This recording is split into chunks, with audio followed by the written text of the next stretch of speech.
अस्सलामुअलैकुम my YouTube family, कैसे हैं आप सब लोग। आप सब लोगों को वेलकम टू किचन एक्सप्लोरर। और आज हम बनाने जा रहे हैं कच्चे कीमे के कबाब। तो जल्दी जल्दी हम इंग्रेडिएंट्स को देख लेते हैं कि क्या क्या हमें चीज़ें चाहिए।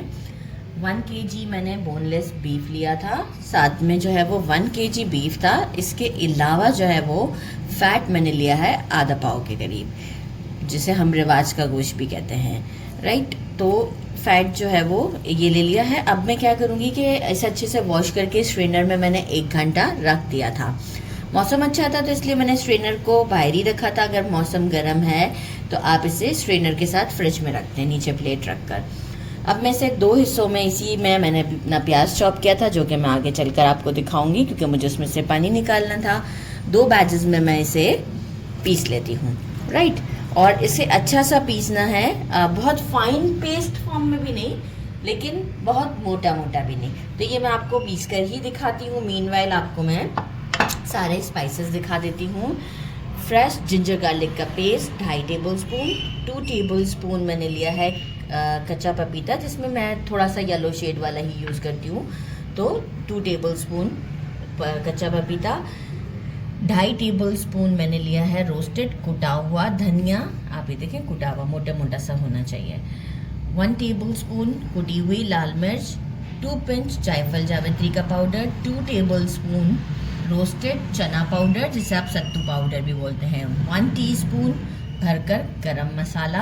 अगर आप गरम मसाला नहीं है तो फिर बाकी सारे स्पाइसेस जो है ना, फिर वो आपको थोड़ा थोड़ा पीस कर लेने होते हैं। तो ज़्यादा बेटर ये है कि हम गरम मसाला डाल दें, जितना इंस्टेंट हमारा काम हो जाए। गरम मसाले में सारे ही स्पाइसेस होते हैं और कुछ थोड़े इन्हांस करने के लिए डाले जाते हैं, लाइक एज ये ज़ीरा और ये थोड़ा बहुत, तो हम और ऐड कर देते हैं। 1 टीस्पून गरम मसाला। 1 टीस्पून ही अभी सॉल्ट लिया है, आगे ज़रूरत पड़ेगी तो हम ऐड कर देंगे according to taste. 1 teaspoon roasted पिसा हुआ ज़ीरा। 1 टीस्पून भर के मैंने लिया है कबाब चीनी। और 2 मैंने लिया है पिपली। इसे मैं पेस्टल में अच्छे तरीके से थोड़ा सा पीस दूंगी, बिल्कुल बारीक सा, क्योंकि अभी उसमें मैंने हरी मिर्चों को कूटा हुआ है। तो वो निकाल के मैं ये इसे भी थोड़ा सा पाउडर का फॉर्म दे दूंगी। बाकी 4 मैंने मीडियम साइज़ के अनियन लिए थे। इसे मैंने इस तरीके से, देखिए इसी मशीन में अभी मैंने मोटा मोटा सा चॉप किया, बिल्कुल बारीक नहीं। साथ में मैं क्या करूँगी, इसे मसलिन क्लॉथ में डाल देते हैं और जो है वो इसे मैं अच्छे से स्क्वीज कर दूँगी, राइट। अच्छे से जब हम इसे स्क्वीज करेंगे ना, तो पानी अच्छा खासा इसमें से निकल जाएगा। तो वो तो देखें, अब आपको भी आइडिया होगा कि किस तरीके से हमें इसे निचोड़ना होता है। मुझ में तो इतनी ताकत ही नहीं है। देखिए इस तरह से निचोड़ती जाऊंगी तो पानी अच्छा खासा निकल जाएगा। सारा पानी मैं कैमरामैन से स्ट्रेन करवाऊंगी, ये वाला, ये मेरे बस का केस नहीं है।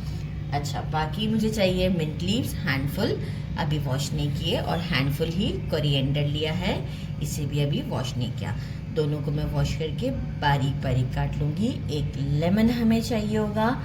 और ग्रीन चिलीज़ मैंने लिए हैं 10 से 12 छोटे साइज़ वाले, इसे भी मोटा मोटा सा कूट लिया है मैंने। आप चाहें तो बारीक काट के भी डाल सकते हैं, लेकिन अगर हम बारीक काट के डालते हैं तो जब हम कबाब फ्राई करने लगते हैं तो वो निकल जाते हैं, तो इसलिए जो है वो ये किया है।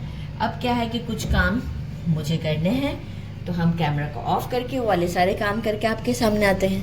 प्याज भी हमने निचोड़ लिया है, कोरिएंडर मिंट लीफ भी हमने काट लिए हैं, कि मीन्स देखें किस तरीके का किया है मैंने मशीन में।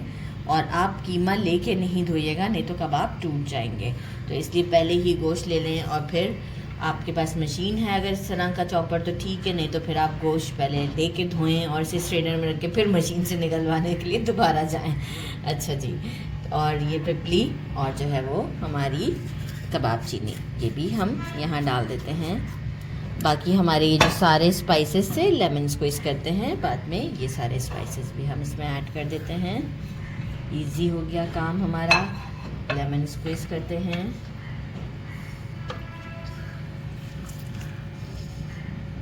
बस इसके बाद इसे हमें, जैसे हम डो कैसे नीट करते हैं, इस तरीके से इसे मसल के हमें इसको मिक्स करना है, ताकि जो है ये बिल्कुल परफेक्ट एक इसके अंदर जो है वो एक लचक सी आ जाती है। तो उस वक्त ये होता है कि फिर हमारे कबाब नहीं टूटते। तो मैं एक पहले मिक्स देती हूँ इसके बाद आपको बताती हूँ कि हमें इसे किस तरीके से नीट करना है। इस तरह से करते हुए मैंने वो थाल में ही इसे अच्छे तरीके से नीट किया था। ये तो अभी मैंने फ्रिज में रख दिया था और अब निकाला है इसे बाहर 2 से 3 घंटे के बाद। इतना मैंने इसे नीट किया था कि आप देखें कि तकरीबन मुझे 20 मिनट लगे थे। और इस तरीके से जब मैं इसे कर रही हूँ कि देखें कि स्मूथ इसका टेक्सचर हो रहा है। तो बस इसके बाद फिर मैंने इसे क्या किया था, आपको ये ऐसा लगेगा जैसे चिकना चिकना सा हो गया। इतना नीट करना है कि गोश्त जो है वो अलग अलग ना दिखे। आप देखें अनियंस और ये सब जो है वो कैसे एक कंबाइन जबकि हैं वैसे ही, लेकिन क्या है कि इसके साथ बिल्कुल कंबाइन हो चुके हैं। अब हम यहाँ क्या करेंगे, कबाब को शेप देते हैं। अच्छा खासा ठंडा हो चुका है, वेदर भी ठंडा है हमारे यहाँ का। ये देखें इस तरीके से करते हुए पहले हाथों में भी पहले इस तरीके से करना है कि एक पूरे इसके एजेस जो हैं वो स्मूथ हो जाएं, जितना आप कर सकते हैं। ये देखें कैसे। अब इसे मैं बहुत मोटे मोटे कबाब नहीं बना रही हूँ, जल्दी कुक हो जाएंगे और क्योंकि देखें श्रिंक भी हो जाते हैं, तो थोड़ा सा इसे देखें चपटा करते हुए और मैं इसे जल्दी जल्दी डीप फ्राई करूँगी। ये देखें ये ऐसे इतने ज़बरदस्त लगेंगे। हर किसी का अपना फ्राई का तरीका होता है। बिल्कुल मुझे जो है वो ये पसंद है कि इसे मैं पतला करूं और फिर इसके बाद ये खुद ही श्रिंक होकर अपना एक कांस्टेंट साइज़ पर आ जाएगा। तो इस तरीके से हम सारे कबाब्स को शेप दे देते हैं। आप चाहें तो इसे आप फ्रीज़र में भी रख सकते हैं और जब आपको फ्राई करने हो तो आप इसे डीप फ्राई कर लें। आप शैलो भी कर सकते हैं। सारे रेडी करते जाते हैं, रेडी करती हूँ और फिर फ्राई करती हूँ। ऑयल मैंने अच्छे से गरम कर लिया है और मीडियम पर रखा है। पहले अच्छे से गरम कर लिया। एक वक्त में हम 2 कबाब डालते हैं और इसे बहुत टाइम नहीं लगता। फ्लेम मीडियम है। हमने वैसे ही पतले पतले कबाब बनाए हुए हैं। ज़्यादा एक वक्त में कबाब नहीं डालेंगे कि टेम्परेचर ड्रॉप ना हो जाए। 2 मिनट तक हम इसे बिल्कुल नहीं टच करेंगे क्योंकि ये ऊपर से भी गोल्डन हो जाएंगे। डीप फ्राई करने का फ़ायदा ही यही होता है।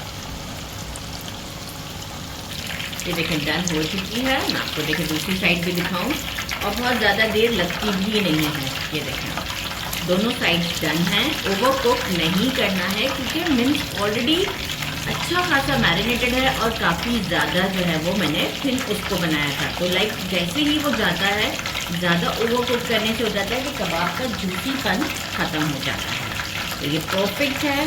यहाँ हम इसे चीज़ में निकाल लेते हैं। लुक एट दिस, कितना श्रिंक हो गया और जो साइज़ था कितना बड़ा साइज़ था। चीज़ में निकालते हैं और बाकी के सारे डन करते हैं और आपको शो करते हैं।